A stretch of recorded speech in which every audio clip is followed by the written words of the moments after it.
이 집하고 나중에 이제 두 번째로 보실 집이 저 뒤편에 있는 집인데, 제가 한옥 시공을 하는데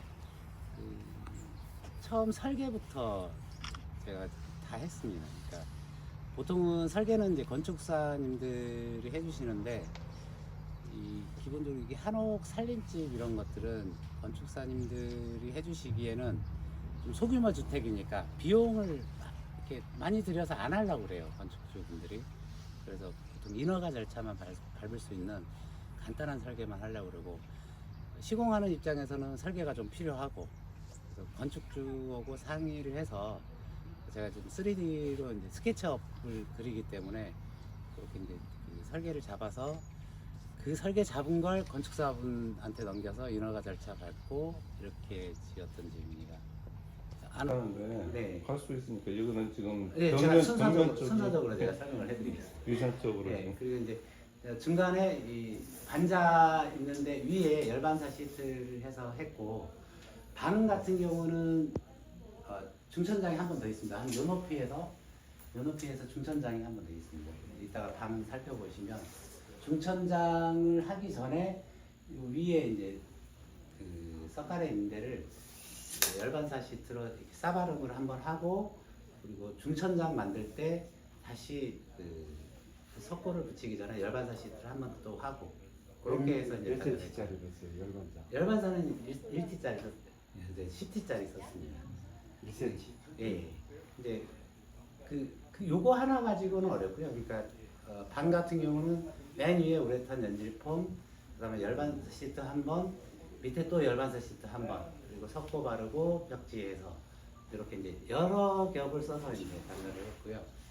그리고 벽 같은 경우는 이제 뭐하고 연관이 있냐면, 요즘은 전통 문이 있고 그 안에 그 단열을 위해서 샤시가 있죠. 이 샤시하고 그 전통 문하고 같이 연계한 두께. 이 샤시 같은 경우는 네. 이 부분을 22cm 올리면 어떻게 처리를 해야 되냐면, 평고대 높이를 상당히 높여가지고는 가능합니다. 그래서 이제 제가 이제 우레탄, 이 집도 우레탄 연질폼을 했다고 그랬는데, 그 우레탄 연질폼을 이렇게 이제 200집 부연이 있는 집은 가능한데, 부연이 없고 허처마인 집 있죠, 석가래만 있는 집, 그런 집은 안 나오니까 어떻게 하냐면 평고대 높이를 높입니다. 평고대를 보통 우리 뭐 높이를 한 60mm나 75mm 이 정도 쓰는데, 한 100mm 정도로 평고대를 높여버립니다. 그렇게 하면 이제 두께가 나오니까 그렇게 이제 보강을 해서 하고 있습니다. 이제 호처마 같은 경우는 그렇게 하는 거죠.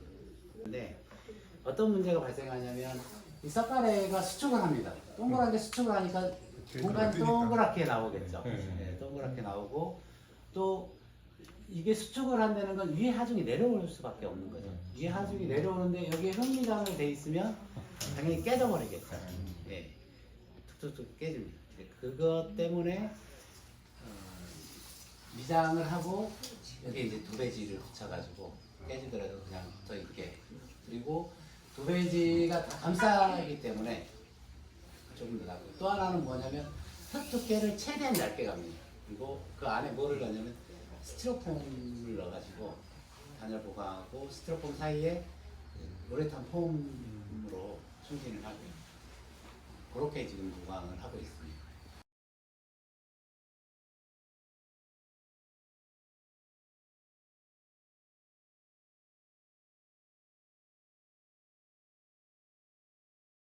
이거는 전통 잠장은 무게가 일단 되게 무겁기 때문에 기초도 좀 튼튼해야 되고요. 그리고 색깔의 모양으로 보강을 좀 해서 기와를 올렸습니다. 그러니까 이제 굉장히 좀 실용성을 갖다 좀 강조를 해서 했기 때문에, 이때 담장 비용이 매다당 한 6, 70만 원 정도 했는데, 여기 할 때는 한 20만 원 조금 넘게 이게 비용을 싹 빼가지고 이렇게 담장을 조성을 한 겁니다. 하기 때문에 블럭만 해가지고 이렇게 폭을 최소화를 시켰습니다. 나는 이런 집이 좋아. 아까 아니 예, 디자인적인 측면에서 이제 벽이 안 보이게 전면에서 봤을 때는 벽이 안 보이게 잡으려고 이제 공갈창을 했고요. 이쪽에도 이제 문고리가 있는 창호는 공갈창입니다. 안에는 벽인 거죠. 이렇게 이 문선이나 벽선이 가고 단열은 무조건 안으로 들어갈 수밖에 없습니다. 밖으로 나와버리면 이게 가려버리니까 한옥은 무조건 4단열밖에 안 됩니다. 근데 이 문선 부재를 원주는 나무의 중심에 넣을 수밖에 없어요. 근데 각기둥은 이 옆에 있는 문선을 앞으로 뺍니다. 그래서 지금 기둥 옆 측면을 보면 조금밖에 안 남아있죠. 그러니까 기둥 중심에 넣은 게 아니라 바깥쪽으로 최대한 빼가지고 대략 한 10cm 정도 밖으로 빼놓습니다. 그래서 삥 둘러서 10cm 정도 밖으로 뺐기 때문에 42평의 평수로 오면 한 4평 정도 더 이익을 보게 됩니다.